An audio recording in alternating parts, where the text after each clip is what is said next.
পাক রব্বুল আলামিন ডাকতে বলে, হে দুনিয়ার মানুষ, এই কোরআন সবাইকে পথ দেখাবে না, এই কোরআন সবাইকে কিন্তু পথ দেখায় দিবে না। এই কোরআন তাদেরকে পথ দেখাবে যারা তাকওয়াধারী, এই কোরআন তাদেরকে পথ দেখাবে যারা মুমিন, এই কোরআন তাদেরকে পথ দেখাবে যারা ঈমানদার, এই কোরআন তাদেরকে পথ দেখাবে যারা ঈমানদার, এই কোরআন তাদেরকে পথ দেখাবে যারা আল্লাহর পথে চলার চেষ্টা করে। জোরে কোন কথা ঠিক কিনা? দেখবেন এই কারণে এক শ্রেণীর মানুষ আছে যারা কোরআন শুনলে তাদের রাগ হয়। কথা কোন ঠিক কিনা? কোরআনের তাফসীর শুনলে রাগ হয়, কোরআনের কথা শুনলে রাগ হয়। আর এক শ্রেণীর লোক আছে কোরআনের কথা শুনলে সারা রাত বইসা থাকে। জোরে কোন কথা ঠিক কি ঠিক না? এক শ্রেণীর লোক আছে যারা কোরআনের কথা বললে জেলখানায় দেয়। কথা কোন না কা? এক শ্রেণীর লোক আছে দেখবেন যারা কোরআনের কথা শুনলে, কোরআনের হক কথাগুলি বললে বিভিন্ন জায়গায় বাধা প্রদান করে। এক শ্রেণীর লোক আছে যারা কোরআনের হক কথাগুলি শুনলে জেলখানার ভিতরে আবদ্ধ করে রাখে। এ বন্ধুরে, দেখবেন আরেক শ্রেণীর লোক আছে যারা কোরআনের কথা যত বেশি শুনে তাদের ঈমানের ভিতরে নূর পয়দা হয়ে যায়। জোরে বলেন কথা ঠিক কি ঠিক না? আল্লাহ পাক রব্বুল আলামিন বলেন, এই কোরআন সবাইকে হেদায়েত দিবে না, এই কোরআন সবাইকে পথ দেখাবে না, এই কোরআন সবাইকে কিন্তু আল্লাহ পাক রব্বুল আলামিনের হেদায়েতের পথে নিবে না। এই কোরআন তাদেরকেই হেদায়েতের পথে নিবে যারা মুত্তাকি, যারা পরহেজগার, যারা আমার আল্লাহ পাক রব্বুল আলামিনকে মহব্বত করে আর ভালোবাসে। তারা কোরআনের কথা যত শুনে তাদের ঈমানের ভিতরে পাওয়ার তত বেশি বেড়ে যায়। জোরে জোরে কান সুবহানাল্লাহ। এই জন্য দেখবেন এক শ্রেণীর মানুষ আছে যারা কোরআনের কথা বলতে বলতে ফাঁসির কাস্টে ঝুলতে রাজি, কোরআন থেকে বিন্দু মাত্র পিছপা হইতে রাজি হয় না। এক শ্রেণীর লোক আছে যারা কোরআনের কথা বলে মৃত্যু কারাদণ্ড ভোগ করে, কোরআন থেকে পিছপা হয় না। আর এক শ্রেণীর লোক আছে কোরআনের কথা শুনলে গায়ে জ্বলে ওঠে। কথা কর। এক শ্রেণীর লোক আছে যারা কোরআনের কথা বলে ফাঁসির কাস্টে ঝুলে যায়। এ গাই বন্দর মুসলমান, আজকে হক কথা বলতে গেলে আমি নুরানি ভালো না, আমি নুরানি খারাপ, কিন্তু আমি একটা কথা প্রত্যেকটা মাহফিলে প্রায় বলে থাকি, হক কথাগুলি বলে যাব, হক দাওয়াতগুলি দিয়ে যাব। তার জন্য যদি কোরআনের কথা বলতে গিয়া যদি ফাঁসির কাস্টে ঝুলতে হয়, কোরআনের কথা বলতে গিয়া যদি জেলখানায় যেতে হয়, একবার না তিনবার গিয়েছি, আবার যাব, এরপরেও কিন্তু কোরআনের হক কথাগুলি ছাড়বো না। জোরে জোরে কোন কথা ঠিক কি ঠিক না? এই বন্দর যুবক, কে কে তৈরি আছো কোরআনের জন্য রাজপথে নিজের তাজা জীবন দিয়ে দেওয়ার জন্য? নারায়ে তাকবীর। আল্লাহ কবুল করে নাও, বলেন আমিন। আরো জোরে জোরে কোন আমিন। এই কোরআন কিন্তু সবাইকে হেদায়েত দিবে না, এই কোরআনের মাদ্রাসায় সবাই কিন্তু আসবে না, এই কোরআনের কথা কিন্তু সবাই শুনবে না। কোরআনের কথা তারাই শুনবে যাদের ঈমান আছে, যাদের মুত্তাকি আছে, যারা পরহেজগার, যারা দিনওয়ালা, যারা পরহেজগার, এরাই কিন্তু কোরআনের কথা শুনবে। দেখবেন এক শ্রেণীর লোক যতক্ষণ কোরআনের মাহফিল চলে ততক্ষণ পর্যন্ত বইসা যায়। আর এক শ্রেণীর লোক আছে দেখবেন বারবার খুশায়, হুজুর একটা বাজলো, একটা বাজলো, একটা বাজলো, কারণ একটা বাজলেই তো কিক মারবে। জোরে কোন কথা ঠিক কি ঠিক না? এই কিক মারার দলে না কোরআনের দলে? জোরে কোন কার দলে? আজকের এই মাহফিলে যারা এসেছেন কার দলে? কিক মারার দলে না কোরআনের দলে? কোরআনের দলে কারা? হাত উঁচু করে দেখাও। নারায়ে তাকবীর। জোরে কোন আল্লাহু আকবার, আল্লাহু আকবার, আরো জোরে আল্লাহু আকবার। বন্ধুরা আমার, গভীর মনোযোগ। কষ্ট হচ্ছে? রাগ করছেন? চলবে? চলবে? কতক্ষণ? মাশাআল্লাহ। থাকবেন তো ইনশাআল্লাহ? থাকবেন না ভাগবেন? ভাগবেন কে কে? মাশাআল্লাহ মাশাআল্লাহ। এইবার হুজুর সাথে শুনছে, এইবার হুজুর সাথে শুনছে। আমরা কেউ ভাগবো না, আমরা কোরআন থেকে ভাগার জন্য আসি নাই, আমরা কোরআন নিয়ে জীবন বিলিয়ে দিতে এসেছি। জোরে বলেন কথা ঠিক ঠিক না? কোরআনের জন্য আমার নিজের তাজা রক্ত দিয়ে দিব, কিন্তু কোরআন ভুলে থাকতে রাজি না। জোরে কোন কথা ঠিক ঠিক না? বন্ধুরে আমার, গভীর মনোযোগ। কোরআনের জন্য এক শ্রেণীর লোক জীবন দিয়ে দেয়, আর এক শ্রেণীর লোক কোরআনের পথে সে হেদায়েত প্রাপ্ত হয়ে যায়। এটা আজকের থেকে না, এটা আজকের জমিনের ভিতরে না। হে বন্ধু গভীর মনোযোগ, এটা কিন্তু আল্লাহ রাসূলের জামানা থেকে এই রকম চলে আসছে। কথা বলেন ঠিক কি ঠিক না?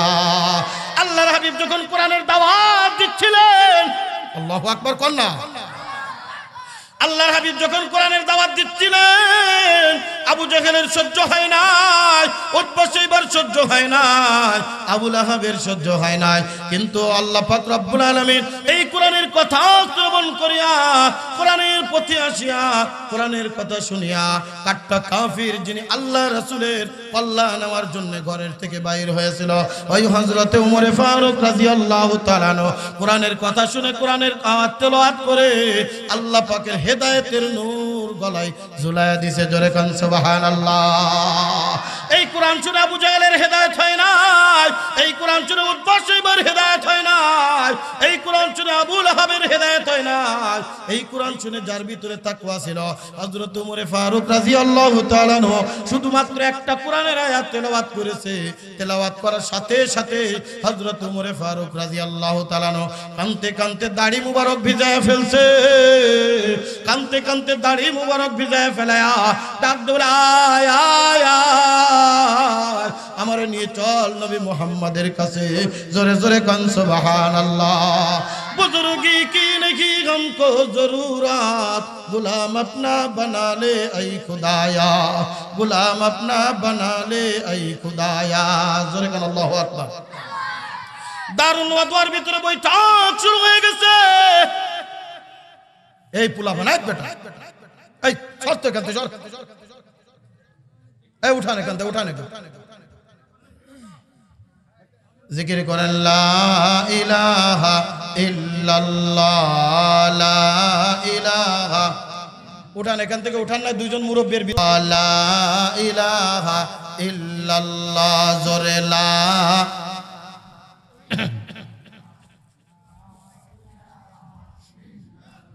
বললেন হাতে করো হাতের কাম, পায়ে করো পায়ের কাম, হাতে করো হাতের কাম, পায়ে করো পায়ের কাম। মুমিন মুসলমান লৌরে মুখে মৌলার নাম, লা ইলাহা ইল্লাল্লাহ, লা ইলাহা ইল্লাল্লাহ। জোরে লা। বললেন নামাজ রোজা ছাড়বো না, ছাড়বেন নি? ছাড়া যাবে? নামাজ রোজা ছাড়বো না, হারাম পথে চলবো না, চলবেন নি? চলা যাবে? নামাজ রোজা হারাম পথে চলবো না, শিরক বেদাত করবো না, ভাই মাতা পিতা খেদমত ভুলবো না, লা ইলাহা ইল্লাল্লাহ, লা ইলাহা।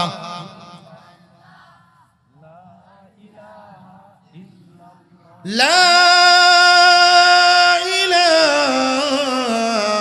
ইলাহা ইল্লাল্লাহু মুহাম্মাদুর রাসূলুল্লাহ সাল্লাল্লাহু আলাইহি ওয়াসাল্লাম। দারুন ওয়াদওয়ার ভিতরে বৈঠক শুরু হয়ে গেছে। আল্লাহর নবী কোরআনের দাওয়াত দেয়, আস্তে আস্তে কাফিররা সব মুসলমান হয়ে যাইতেছে। কেমনে মুহাম্মদ রে ঠেকানো যায়, কেমনে মুহাম্মদ রে ঠেকানো যায়। আজও দেখবেন এক শ্রেণীর লোক আছে বিভিন্ন সভা সমাবেশে বিভিন্ন জায়গায় গোল বৈঠক করে ডাক দেবে অমুক হুজুরের দ্বারাই এইরকম লোক জড়ো হয়ে যাচ্ছে, অমুক হুজুরের দ্বারাই এত এত লোক আসতেছে, এর এই দেশে রাখা যাবে না, তাড়াতাড়ি দেশ থেকে বাহির করে দিতে হবে। জোরে কান কথা ঠিক ঠিক না? আর এই কথা বলতে গেলে আমরা হয়ে যাই রাজাকার, এই কথা বলতে গেলে আমরা হয়ে যাই জঙ্গি, এই কথা বলতে গেলে আমরা হয়ে যাই দেশদ্রোহী। কথা বলেন ঠিক ঠিক না? এই কথা কইতে গেলে আন্নুরানি ভালো না, কি গান চলবে? নারায়ে তাকবীর। এবং এই বৈঠক কিন্তু আজকের থেকে না, এই বৈঠক হয়েছিল আমাকে নামদার মদিনা মুহাম্মদুর রাসূলুল্লাহ সাল্লাল্লাহু আলাইহি ওয়াসাল্লামের জামানা থেকে। দারুন ওয়াদওয়ার ভিতরে আবু জাহেল উতবা শাইবা এক জায়গায় একত্রিত এক বৈঠক বসায় দিয়েছে। এ বন্ধু গভীর মনোযোগ, গভীর মনোযোগ। আমার আলোচনার মূল পয়েন্টে আমি চলে এসেছি। এরপর ধরন্তরালের মাগো আলোচনাগুলো শুনে যেও। জানি না আর জীবনে কোনোদিন আপনাদের সাথে সাক্ষাৎ হয় কিনা। আমি নুরানি বাড়ি যশোর মাগুরায় থাকি, ঢাকা গাজীপুরে এত দূর পর্যন্ত এসেছি কোরআনের দুইটা কথা বলার জন্য।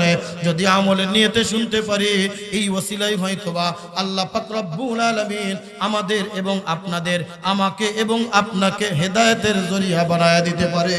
জোরে জোরে কোন কথা ঠিক কিনা? দারুন দুয়ার ভিতরে বৈঠক শুরু হয়ে গেছে। মুহাম্মাদের কথা শুনলেই মানুষ তার দিকে ভিড়ে যায়। মুহাম্মদ যেখানে যায় হাজার হাজার লোক তার কাছে জড়ো হয়ে যায়। কেমনে কি করা যায়, কেমনে কি করা যায়, কত চেষ্টা করলাম, মুহাম্মদকে তো ঠেকাইতে পারলাম না। এ বন্ধু গভীর মনোযোগ।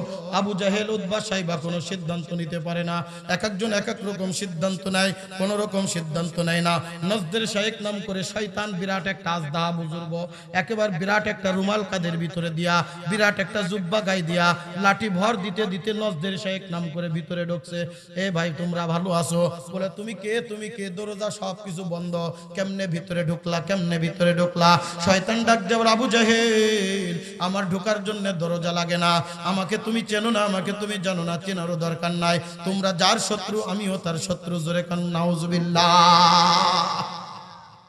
এ আবু জাহেল, তোরা যতই চেষ্টা করবি মুহাম্মদকে তোরা কোনোভাবেই দমাইতে পারবি না, কারণ এটা মুহাম্মাদের কোন আকর্ষণ না। এটা কার আকর্ষণ? জোরে কোন, আরো জোরে কোন, কার আকর্ষণ? কোরআনের আকর্ষণ। এই কারণে কোরআন যেখানে লাগে সেখানে দামি হয়ে যায়। জোরে কোন কথা ঠিক ঠিক না? এ বন্ধু, আজকে মনে করছো একজনকে দেশান্তরিত করে দিলে আর একজনকে জেলখানায় রেখে দিলে মনে হয় কোরআনের দাওয়াত আর কেউ দেবে না। আমি বলি একজনকে বাইর করবা, আল্লাহ পাক এই বাংলার জমিনে আর 10 জনকে ছাড়াইয়া দিবে। জোরে কোন কথা ঠিক কিনা? একজনের কণ্ঠ বন্ধ করবা, হাজার হাজার কণ্ঠ বাংলার জমিনে হাজির হয়ে যাবে। জোরে কোন কথা ঠিক ঠিক না? বন্দার মুসলমান, আর বেশি কথা বলতে পারবো না, কারণ আমার বাড়ি ফিরে যাওয়া লাগবে, না হলে আর ওই গোবিন্দগঞ্জ পার হয়ে আমার উপরে যাওয়া লাগবে না। জোরে কান কথা ঠিক কিনা? শয়তান ডাক দিল, আবু জাহেল একটা উপায় আছে, একটা উপায় আছে। বলে কি উপায় একটু বলো না? বলে একটা কাজ করতে যদি পারো মুহাম্মাদের কল্যাণ আনতে হবে। জোরে কন্না নাউজুবিল্লাহ।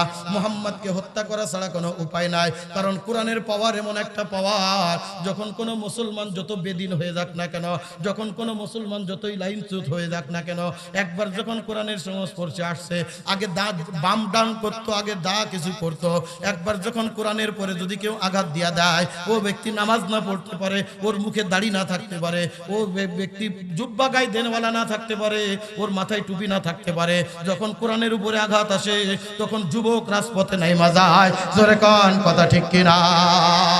এটাই হলো কোরআনের পাওয়ার। কি কোন কথা ঠিক না? হ্যাঁ যুবক, রাজি আছো? কোরআনের জন্য নিজের জীবন দিব, রক্ত দিব, রাজপথে প্রয়োজনে আমার নিজের জীবন বিলীন করব, কিন্তু কোরআন ছাড়বো না। জোরে কোন আল্লাহু আকবার। আবু জাহেল বলল কথা ঠিক, এত চেষ্টা করলাম কিন্তু মুহাম্মদকে ঠেকাইতে পারলাম না, কেমনে কি করা যায়? বিড়ালের গলায় ঘন্টা বাঁধবে কে? যতই আমরা মুহাম্মাদের বিরোধিতা করি না কেন, কিন্তু মুহাম্মাদের হত্যাটা করবে কে? কি করে আমি বুঝি না। এই আপনারা কারা আছেন? এই এত কথা হইলে আমি আলোচনা করতে পারবো না। আমি এখনই দোয়া করে দেবো ইনশাআল্লাহ। যদি ভালো না লাগে বলে দেন, আমি এখনই দোয়া করে দেবো ইনশাআল্লাহ। কি দোয়া করে দেব? কি দোয়া হবে? তাহলে এইগুলো বন্ধ করতে হবে। এই একবার সামনে চিল্লায়, একবার পিছনে চিল্লায়, যখন আলোচনার মূল মাইট যদি অন্যদিকে চলে যায়, তাহলে ওই আলোচনা করেও ফায়দা হবে না, শুনেও ফায়দা হবে না। কথা বলেন ঠিক কি ঠিক না? একবার নারায়ে লাগান, নারায়ে তাকবীর, নারায়ে তাকবীর। আবু জাহেল এবার চিন্তা করে কথা ঠিক, কিন্তু হত্যা করবে কে? হঠাৎ করে দরজায় কারাঘাত পড়ে গেছে। আবু জাহেল বলে, কে? তো গভীর রজনী থেকে ডাক দিয়ে বলে, আবু জাহেল, এ উতবা, এ শাইবা, আমার নাম হলো ওমর বিন খাত্তাব, তোমরা আমাকে স্মরণ করেছিলে, আমি একটু ব্যস্ত ছিলাম, আসতে দেরি হয়ে গেছে। আবু জাহেল এবার মনে মনে বড় খুশি। বিড়ালের গলায় ঘন্টাটা বাঁধবে কে? ঘন্টা বাঁধার লোক পেয়ে গেছি। এই পৃথিবীর জমিনের ভিতরে মুহাম্মাদের মোকাবেলা করতে পারে একজন মাত্র ব্যক্তি আছে, তার নাম হলো উমর বিন খাত্তাব। জোরে জোরে কান সুবহানাল্লাহ। আল্লাহ পাক রব্বুল আলামিন হযরত ওমর ফারুকের ভিতরে এমন পাওয়ার দিয়েছিলেন, এই কারণে তো আল্লাহর হাবিব বলেন লাউ কানা বাদি নাবিয়ান লাকানা উমর আনা খাতামুন নাবিয়িনা লা নাবিয়্যা বাদি। আমার পরে যদি কেউ নবী হইতো তার নাম ছিল ওমর, কিন্তু আমি যেহেতু শেষ নবী, আমার পরে আর কোনো নবী আসবে না, এই কারণে উমর নবী হইতে পারে না। উমরের ভিতরে সমস্ত নবীওয়ালা গুণ ছিল, সেই পাওয়ার ছিল, সেই হিম্মত ছিল। দরজা খুলে দেওয়া হলো, আবু জাহেল ডাক দিল, উমর আমরা একটা ফয়সালা করেছি, মুহাম্মদকে তো আমরা ঠেকাইতে পারতেছি না কোনোভাবে, যত চেষ্টা করলাম কোনো চেষ্টাই তো কাজ হইতেছে না, যত চেষ্টা করতেছি কোরআন থেকে মানুষকে বিমুখ করতে, তত বেশি দেখি মুহাম্মাদের দিকে ঝুঁকা যায়, মুহাম্মাদের দিকে ঝুঁকা যায়। জোরে কন্না সুবহানাল্লাহ। এ বন্ধু, কোরআনের পাওয়ার কি জানো? ছোট্ট একটা আরেকটা ঘটনা মনে পড়লো, বলবো? হ্যাঁ, এটা দুনিয়ার কোনো কিচ্ছা না, আল্লাহ রাসূলের হাদিস। আল্লাহর হাবিব সাল্লাল্লাহু আলাইহি ওয়াসাল্লাম, এখন যেমন বাইতুল্লাহ হজ হয়, আগের জামানাও কিন্তু হইতো, কিন্তু কিছু পার্থক্য ছিল। এ বন্ধু, বিভিন্ন গোত্র থেকে লোকজন আইসিয়া যখন হজের মৌসুমে আল্লাহর হাবিব আল্লাহর কাছে ডাকতে বলে, রব্বুল আলামিন হজের মৌসুমে বিভিন্ন এলাকা থেকে লোকজন এসে তওয়াফ করতে আসবে, তাদের সকলের কাছে আমি একা কিভাবে দাওয়াত পৌঁছায় দেব কেমনে, তাদের কাছে এমন ভাবে দাওয়াত পৌঁছাবো কেমনে, তাদের কাছে কেমন ভাবে আমি দাওয়াত পৌঁছায় দেব। আল্লাহ পাক রব্বুল আলামিন ডাক দিয়ে বলেন, ওয়া মাকারু ওয়া মাকারাল্লাহ ওয়াল্লাহু খায়রুল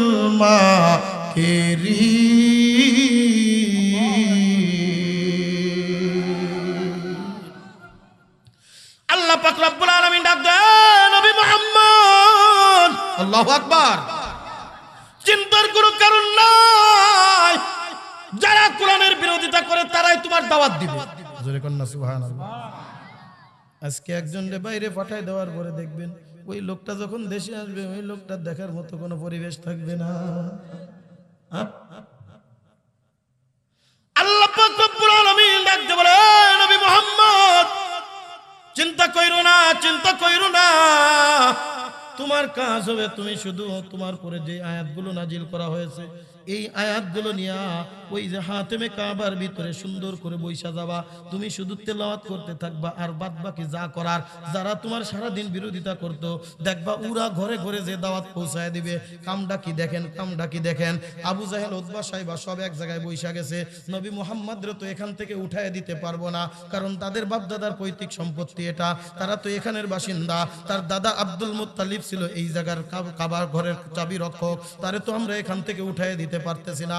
নবী মুহাম্মদ যদি এই জায়গায় কোরআন তেলাওয়াত করে, কোরআনের আকর্ষণে আমরা ঘরে থাকতে পারি না, আমরা পর্যন্ত রাত্রের অন্ধকারে ওই নবী মুহাম্মাদের ঘরের পাশে চইলা যাইতাম। জোরে কন্না সুবহানাল্লাহ। অনেক লম্বা চওড়া ঘটনা, আমি ওদিকে যাব না। আবু জাহেল উতবা সাইবা পরামর্শ করে, একটা কাজ করো, আমরা এত কাট্টা কাফির, এত বিরোধিতা কইরাও যদি ঠিক না থাকতে পারি, বাইরের মানুষ যখন মুহাম্মাদের এই কালেমা শুনবে, মুহাম্মাদের এই কোরআন শুনবে, মুহাম্মাদের এই কথাগুলো শুনবে, তারা তো ইমানদার হয়ে যাবে, বেঈমান হয়ে আসবে আর ইমানদার হয়ে বাহির হবে। কি করা যায় বলে আমরা সকলেই দায়িত্ব নিয়ে নিলাম, এই আবু সুফিয়ান তুই এই রাস্তায় যা, এই উতবা তুই এই রাস্তায় যা, এই সাহবা তুই এই রাস্তায় যা, এই অমুক তুই এই রাস্তায় যা, আমি এই রাস্তায় গেলাম। প্রতিমধ্যে যতটা কাফেলা পড়ে প্রত্যেকটা কাফেলার কাছে একটা করে ঘটনা বলবি, একটা করে কথা বলবি। মক্কা হাতেমে কাবার ভিতরে একজন পাগল বৈশা আছে, যেই পাগলের কথাগুলো তোমরা শুনবা না, যেই পাগলের কথাগুলো তোমরা শ্রবণ করবা না, ওই পাগলের ধারে কাছেও তোমরা যাইবা না।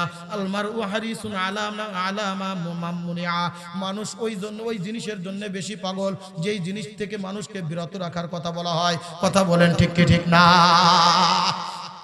এই যে বাংলাদেশের মাননীয় সরকার প্রধান গত 2-3 বছর ধরে করোনার প্রকোপে, যখন বন্ধু প্রথম করোনার আকার আসে, আপনাদের এলাকার খবর আমি জানি না, আমি আমার গ্রামের বাড়ি যশোর মাগুরার কথা বলতেছি, যখন লকডাউন দিয়েছিল, একজন মানুষ যখন বাইরের থেকে আসছে তারে ঘরের ভিতরে হোম কোয়ারেন্টিনের ভিতরে রাখছে।